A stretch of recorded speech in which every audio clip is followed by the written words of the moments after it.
What are we learning about fundraising during the pandemic that can serve us well now and when we fundraise in the future? Hi, I'm Bill Stanczykiewicz. This is the first day from the Fundraising School, and I'm joined today by Ann Fitzgerald. And Ann has a long history with our school. She's an alumna. She serves on our board of visitors at the Indiana University Lilly Family School Philanthropy, and she serves on the faculty of the Fundraising School. She squeezes all of that in her spare time because in her full time, she's president of AC Fitzgerald, a national fundraising and nonprofit leadership and management consulting firm. And thanks so much for being with us. And you are working with nonprofits across the United States. What are you seeing in terms of the resilience that they're developing and need to develop that can help them fundraise now, and lessons that can be learned that can be applied in the future? Well, these are great questions, Bill. And let me also just say, I have gained so much knowledge and experience from the fundraising school and from Indiana University's Lilly School. As you mentioned, I got my master's there. So I recommend it to anyone. But, these are very good questions. I think what I'm seeing among nonprofits is a few things: this resiliency, agility, and confidence. And the resiliency, I think there's a feeling like, okay, we kind of got through this. It's been challenging. Some groups certainly challenged more than others. But I have a feeling that we feel like we've done that. We have this agility because all these organizations around the country had to pivot so quickly. We had to take our staff to a different operating structure. We had to do programs differently. And we said, wait a second, this worked. And that's also giving us that confidence to move forward. Maybe there's other things we could be doing or should be doing moving forward that we can do rapidly, and we all have the confidence that we can do that move right away. And each of us in our own personal lives, in our households, we've had to make big adjustments, big changes because of sheltering in place and everything else that this pandemic has brought amongst our society across the world. Mm-hmm. Are there any common challenges you've seen amongst the nonprofits who you're working with in terms of that aspect of agility, that there's a common challenge, a common problem that you're really seeing nonprofits are going to have to pivot with and to move forward? Well, first of all, I think there's a big positive here, and that I think we should recognize, many nonprofits over the years have had individuals who've worked virtually, maybe not the whole fundraising team, but individuals.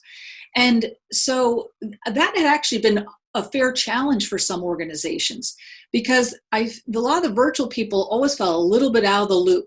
They were out there, working away. They weren't around the water cooler having the informal chats, and it felt like they were missing out. The pandemic, the working from home piece, has sort of leveled that playing field. So this has actually helped overcome a challenge of working together and collaborating better with a virtual team, because pretty much everyone's virtual.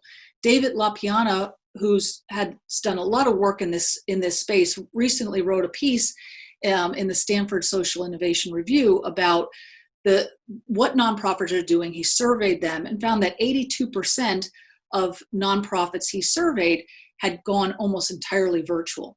So that brings its own challenges, and I think part of it, to get back to your question, is how do we best fundraise in this environment where our donors have been virtual and they may not be ready to see us at this time, and that might extend through the end of the year and into next year. If I could, I'd like to follow up on that issue of team leadership. As you mentioned, some teams already have folks working remotely. That certainly is the case with us at the Fundraising School, with one of our full-time staff members living several states away, and of course, faculty like yourself living all across the United States. But for nonprofits who are new to this, what advice do you have? Because when we're in place, we can have our team meeting, we can be in the big conference room together, or we can walk past each other's workplaces, we can have the water cooler conversations, the microwave oven, as my lunch warms up conversations. But now we're telecommuting. What advice do you have for leaders of fundraising teams as their colleagues are now working remotely?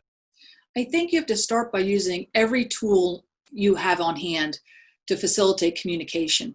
And one thing that I've seen organizations really adopt is this Google, whether it's Google Chats or Slack or Microsoft Teams, to create those informal chats. Not everything has to be an email. And I think leaders have to embrace that. Also, I'm hearing now, people sort of get this Zoom fatigue, like, I'm sick of these webinars.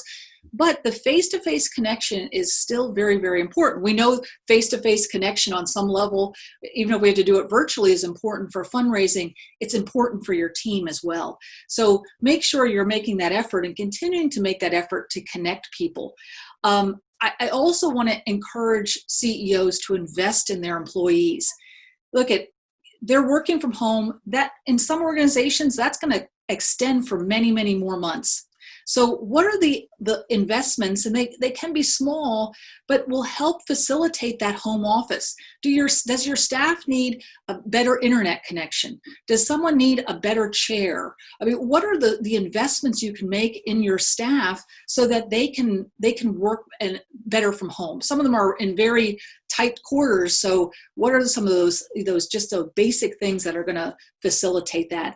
And then finally, I would just say, consider flexible hours. Mm-hmm. My husband works in the government. They can work between 5:30 a.m. and 10 p.m. because people have real childcare issues and times where they're teaching their kids or making sure they're being educated.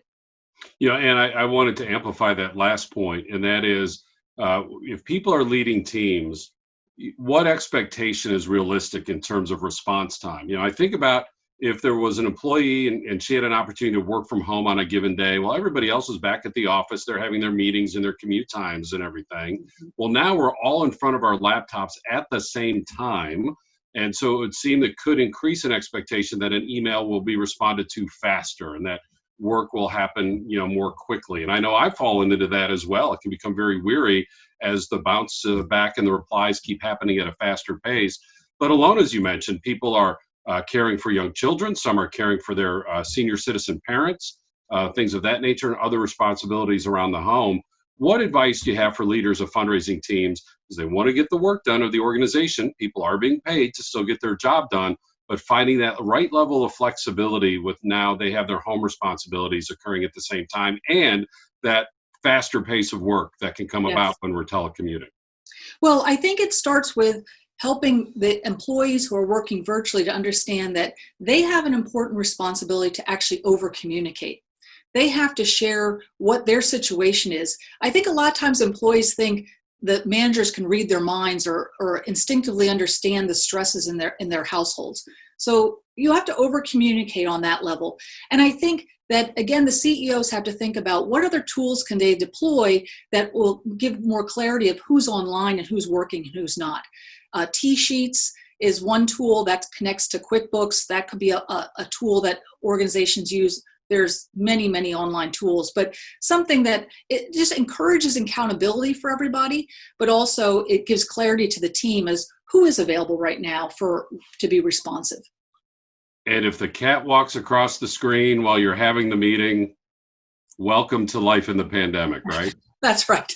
The cat happens, whatever, we all have lives, or the little kid or something is popping in, this is what it is. But I think giving, now I think it's time for CEOs to give their team more guidance and be clear about their expectations, especially if you have team members who are engaging with donors in a virtual world too.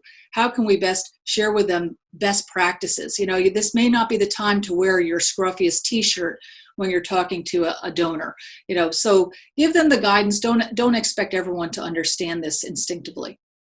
Ann Fitzgerald is the president of AC Fitzgerald, national consulting firm to nonprofits across the United States, and an alumna of the Indiana University Lilly Family School of Philanthropy. You see from Ann's wisdom and expertise, the folks who are attracted to our master's program, which now is entirely online, and you can access more information about this master's program at philanthropy.iupui.edu. And Ann also serves as a faculty member of the Fundraising School. Our response to the pandemic is TFRS at your desk. It's our umbrella theme for all of the different programs and services we have, such as these free podcasts, which are now being tailored to fundraising in this era of COVID-19. Once a month, we get together for Fridays with the Fundraising School, a 1-hour chat. People just get together. We have a couple of topics we discuss. Folks share their best practices. They lament and share their miseries a little bit, but we get together as a community and have those conversations. And our courses are still available, mostly online. We will plan to have some in person later on in the fall, as long as Indiana University and Local, state, federal policies allow us to do that. But however you take our courses, you are eligible for a crisis response scholarship. And it's been an absolute delight to see dozens and dozens of nonprofit organizations taking advantage of this. You can too at philanthropy.iupui.edu/the fundraising school. I'm Bill Stanczykiewicz, and now you are more up to date on this first day from the fundraising school.